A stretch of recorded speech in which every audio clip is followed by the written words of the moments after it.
आमिर, आपको पता है कि आज 28 रजब है। जी रेहान भाई, मुझे पता है कि आज 28 रजब है। आज सफ़र इमाम हुसैन है।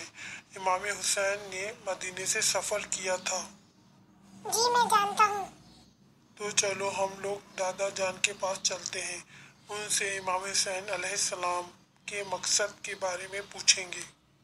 जी चलिए। दादा जान घर पे तो होंगे ना? जी दादा जान घर पे ही हैं। चले, घर आ गया। हाँ चलते हैं। अस्सलामुअलैकुम दादा जान। वालेकुम अस्सलाम। अस्सलामुअलैकुम दादा जान। वालेकुम अस्सलाम। दादा जान, आज 28 रजब है। दादा जान हमें बताइए कि इमाम हुसैन ने मदीने से सफर क्यों किया? आपका मकसद क्या था? आप लोग बैठ जाओ, मैं बताता हूँ। ये तो बहुत अच्छी बात है। हर बच्चे को, हर शख्स को जानना चाहिए कि मकसद इमाम हुसैन क्या था। जी दादा जान, हमें पता होना चाहिए कि इमाम हुसैन का मकसद क्या था।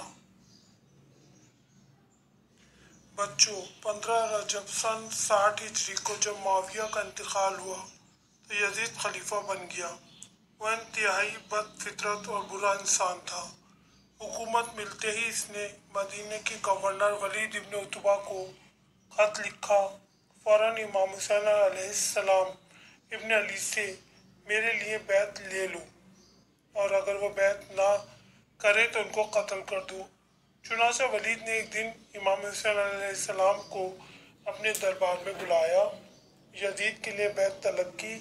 इमाम हुसैन अलैहिस्सलाम बैत किए बगैर वहाँ से जाने लगे। दरबार में इस वक्त मरवान इब्न हकीम भी मौजूद था। वह रसूल अल्लाह का बहुत बड़ा दुश्मन था। इसने गवर्नर से कहा कि इमाम हुसैन अलैहिस्सलाम को वहाँ से बैत लिए बगैर जाने ना दे, लेकिन इमाम हुसैन अलैहिस्सलाम ने उसे बहुत सख्त जवाब दिया और वह दरबार से रवाना हो गए। फिर क्या हुआ दादा जान?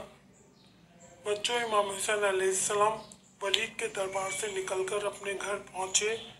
घर वालों को बताया कि यजीद एक गुनहगार, शराबी, कातिल, गुस्ताख और बेशरम इंसान है।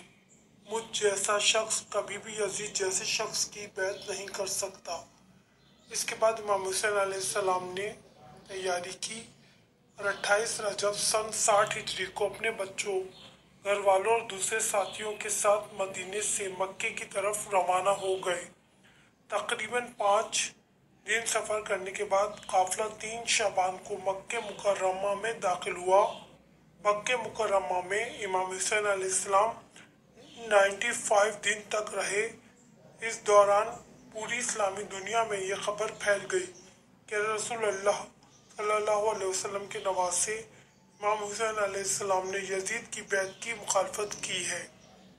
इमाम हुसैन अलैहिस्सलाम देख रहे थे कि यजीद जैसा शराबी, फासिक और फाजिर शख्स की खिलाफत से इस्लाम नाबूद हो जाएगा।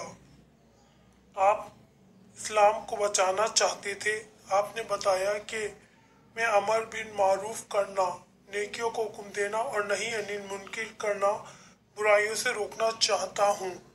मैं अपने नाना रसूल अल्लाह और अपने बाबा अमीरुल मोमिनीन की सीरत पे चलना चाहता हूँ। नाना जान, इमाम हुसैन का मकसद ये था ना कि वो दिन जो कि तमाम 1,24,000 अम्बिया रसूल खुदा सल्लल्लाहु अलैहि वसल्लम ने बड़ी मुश्किलों से फैलाया था, उस दिन की हिफाजत की जाए।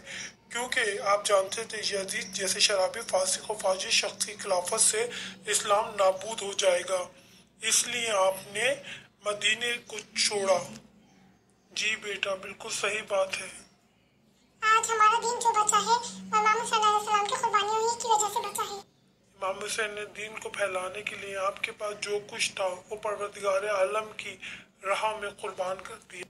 हमें यकीन है कि आपको हमारी कहानी ज़रूर पसंद आई होगी। हमारे चैनल इल्म के शहर टीवी को सब्सक्राइब कीजिए, लाइक कीजिए, शेयर कीजिए और आपके घर में जो बुजुर्ग हैं उनका ख्याल रखिए, उनका एहतराम कीजिए और उनको इज्जत दीजिए।